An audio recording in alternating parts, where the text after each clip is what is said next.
शहर से दूर एक छोटा सा गांव सरूपुर। रात के समय सभी अपने अपने घरों में आराम कर रहे थे। बाबूजी, हम जरा अपने दोस्त महेश से मिलकर आ रहे हैं। उसकी तबीयत जरा ठीक नहीं है ना? ठीक है, लेकिन जल्दी आना। जी बाबूजी। ऐसा कहकर वो खुश होता हुआ घर से निकल गया। आज तो सारे दोस्त मिलकर मस्त पार्टी करेंगे, मजा आ जाएगा। जंगल का रास्ता पकड़ लेता हूँ, जल्दी पहुँच जाऊंगा। अभी वो जंगल में आगे बढ़ ही रहा था कि पीछे से उसको आवाज आई। अकेले ही पार्टी करने जा रहे हो? हमको साथ लेकर नहीं चलना है क्या? अरे अर्पणा और दिव्या, तुम दोनों क्यों हर बार हमारे पीछे पड़ जाती हो? हमको साथ लेकर चलते हो कि बोले अभी तुम्हारे बाबूजी से? अरे नहीं नहीं मेरी माँ, चलो मेरे साथ। थोड़ी देर चलने के बाद वो तीनों एक जगह रामू और महेश बैठे हुए थे। अबे ये क्या, तो फिर से लड़कियों को साथ ले आया? क्या करता है यार, हर बार की तरह इस बार भी धमकाने लगी थी दोनों। अब क्या करें, हम दोनों को भी अब पार्टी की आदत पड़ गई है। चलो थोड़ी सी। उसने पास ही रखी बोतल खोली और गिलासों में शराब पलटने लगा।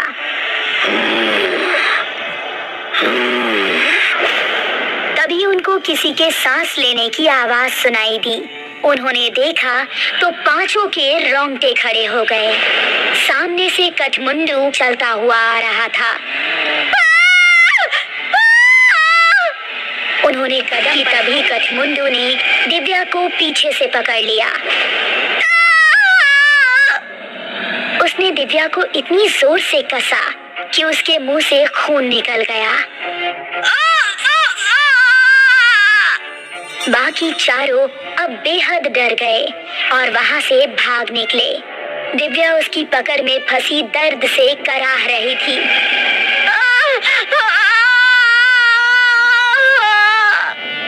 उसने दिव्या को जमीन पर धक्के ऊपर आ गया।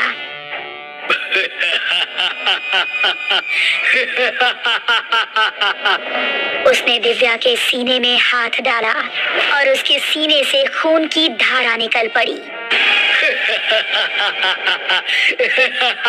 बाकी चारों इतना डर चुके थे कि उनको खबर भी नहीं थी कि वो किस दिशा में भाग रहे हैं। वो काफी देर तक भागते रहे।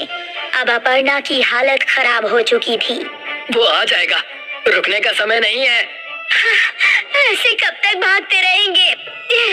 हम जा कहाँ रहे हैं, कोई बता। हम रास्ता भूल चुके हैं, हमें नहीं पता कि गांव किस तरफ है। क्या कह रहे हो तुम? फिर तो हम सबका बचना नामुमकिन है। तभी पेड़ के ऊपर से एक हाथ आया और उसने महेश का गला पकड़ लिया। ये हाथ कठमुंडू का ही था।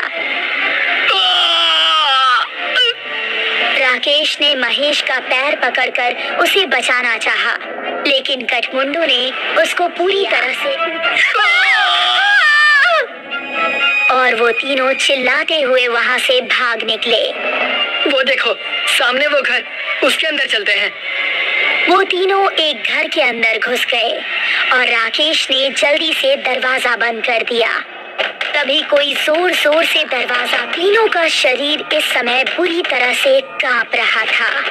दरवाजे की धम धम उनके दिल को दहला रही थी। तभी खिड़की से कठमुंडू का एक हाथ अंदर आया और उसने अपर्णा का हाथ पकड़ लिया।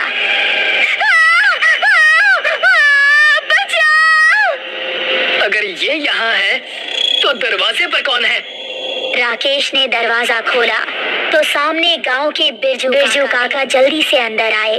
उन्होंने कठमुंडू का हाथ पकड़ा और छुड़ाने लगे। कठमुंडू उनके छूते ही चीखने लगा।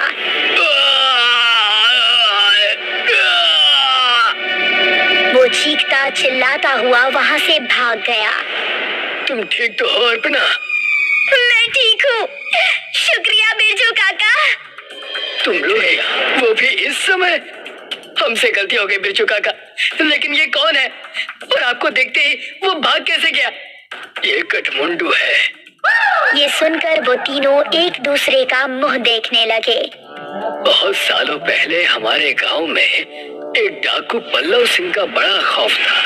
गांव में एक बूढ़ी औरत रहती थी जिसका उसने धूमधाम से अपने बेटे की शादी की।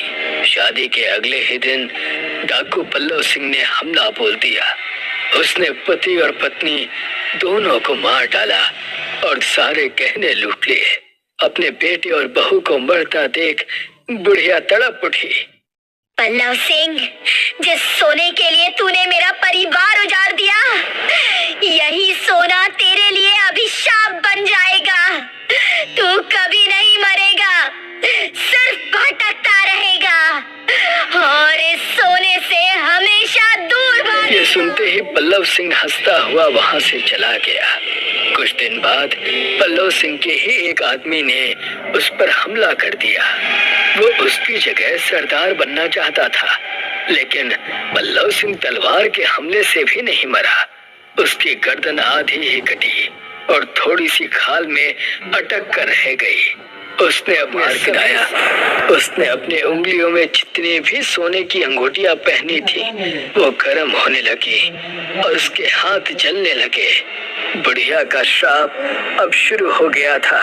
उसने सभी अंगूठियां उतार फेंकी और जंगल में भाग गया। तब से अब तक वो जंगल में ही रहता है। मेरे छूने से वो इसलिए भाग गया क्योंकि मेरे हाथ में ये सोने का कड़ा है। ये कहानी सुनकर हैरान रह गए। चलो यहाँ से निकलो, वो फिर से आ सकता है।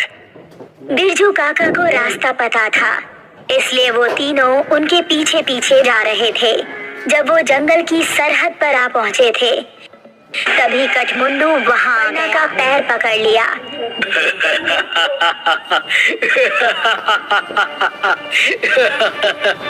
तभी राकेश ने बिरजू काका के गले पर नजर डाली। उनके गले में एक सोने की चेन भी थी।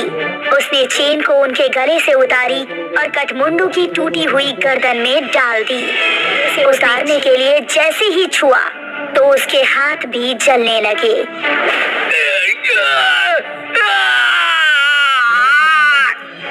वो वहां से भाग निकला। उसके बाद वो चारों गांव के अंदर ही जाकर रुके। जब उनको देख गांव वाले इकट्ठा हुए तो उन्होंने सबको अपने साथ बीती हुई घटना सुनाई।